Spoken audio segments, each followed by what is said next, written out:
Hi everyone. So today I'm going to show the project that I have done.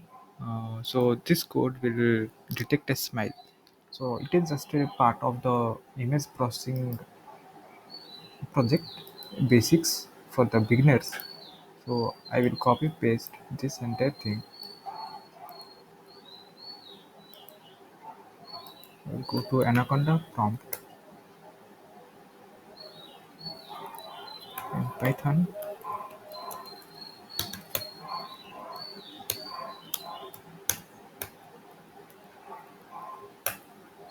If I run this command, then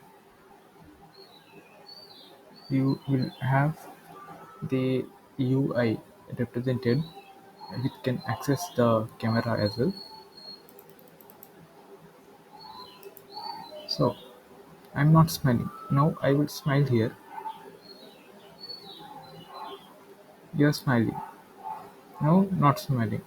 Now again you're smiling. So this is how you can implement the code.